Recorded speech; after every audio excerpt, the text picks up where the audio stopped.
Suivez tous les marchés financiers avec CMC Markets France. Avec CMC Markets, tradez les CFD sur indices, devises, matières premières et actions 24 heures sur 24. CMC Markets, un des leaders mondiaux du trading de CFD Forex depuis 1989.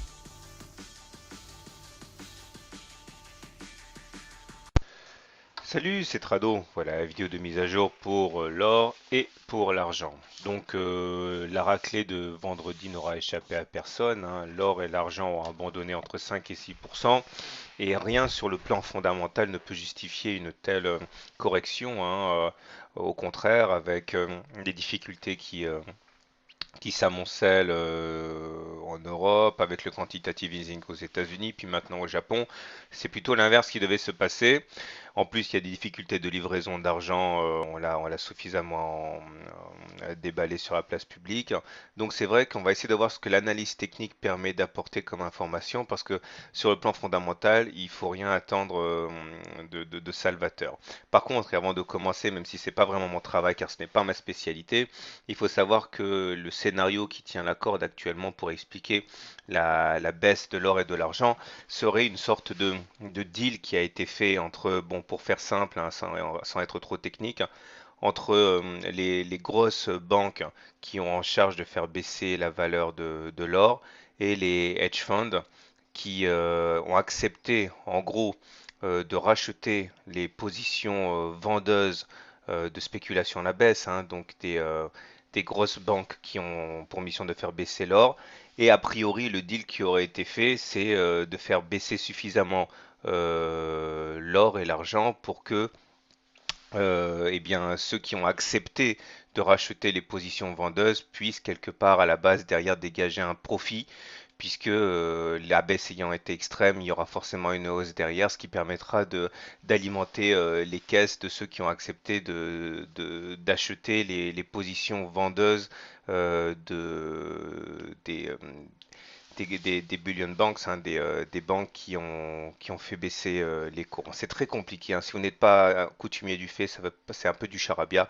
Maintenant, je vais me concentrer un petit peu sur l'analyse technique. Alors, regardez, le graphe qui a le plus souffert et qui mérite le plus de nettoyage, c'est celui-là. C'est celui de l'or libellé en euros. Voilà ce qu'on avait. La zone de support a fait merveille pendant de nombreuses semaines, mais finalement, là, il est clair que la zone de support a complètement explosé. Donc, je vais vous fournir un nouveau graphe qui est peut-être plus à même d'encadrer les évolutions du futur.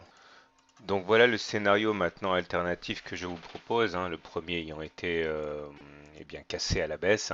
Nous avons ici un triangle représenté par la zone rose. Et si le mouvement va au terme de l'analyse qui est la suivante, hein, et en respectant les principes de l'analyse technique, normalement, on pourrait tout à fait envisager d'aller chercher cette zone de support vers les 32 840, oui je sais, ça fait peur, et les 31 700, c'est-à-dire la base, hein, la naissance du triangle sur cette zone-là. Et bon, la seule façon d'invalider ce scénario serait de repasser à l'intérieur du triangle, hein, remonter très violemment, hein, et repasser au-dessus clairement des 40 000 euros le kilo. Tant que ça ne sera pas fait, un retour sur les 32 700 euros le kilo semble tout à fait envisageable. D'autant que nous sommes maintenant enferrés à l'intérieur d'une fourchette d'Andrews ici, et puisqu'on est passé de l'autre côté de la médiane, eh bien, un objectif crédible, c'est aller chercher le bas de la fourchette d'Andrews vers les 34 840 euros le kilo. C'est confirmé par le fait que nous soyons en dessous d'une moyenne mobile à 20 semaines hebdomadaire décroissante, hein, qui a joué le rôle de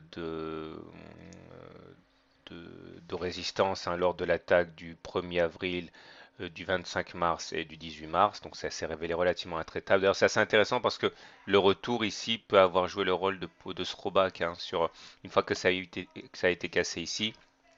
On est repassé tester l'oblique, et puis finalement on est reparti à la baisse. Donc voilà le scénario privilégié pour l'instant. C'est vraiment le graphe qui a le plus souffert. Pour le reste, on peut se satisfaire de quelques modifications mineures.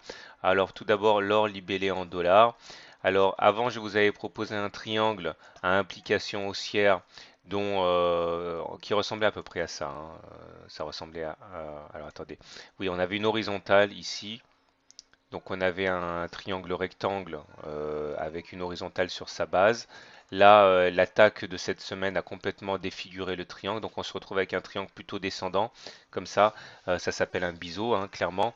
Et là, ce qui est mieux, je veux dire, c'est qu'au-delà du fait que l'attaque n'a pas complètement tout détruit sur le graphe, c'est que l'implication demeure haussière, puisque normalement, on rebondit là. Et on repart statistiquement par le haut. Enfin, c'est à suivre. Mais en tout cas, ça a fait des dégâts, mais mineurs. On peut toujours envisager également de retravailler le graphe par la suite, mais pour l'instant, ça reste cohérent. On enchaîne avec l'argent libellé en dollars. Donc 6% de baisse. Là, pas grand-chose de neuf, hein, au niveau du graphe, hein. On peut même se permettre d'aller chercher les 25,6 dollars l'once. On resterait dans le clou du triangle qui lui aussi normalement, hein, toujours pareil statistiquement, a une issue qui doit être favorable avec une sortie par le haut. Et on termine avec l'argent libellé en euros avec 6% de baisse aussi. Et là aussi, hein, on est à la limite du scénario du triangle, mais on reste dans les clous, hein. Donc à part l'or libellé en euros, finalement, hein, malgré la baisse colossale de cette semaine, on reste dans les clous.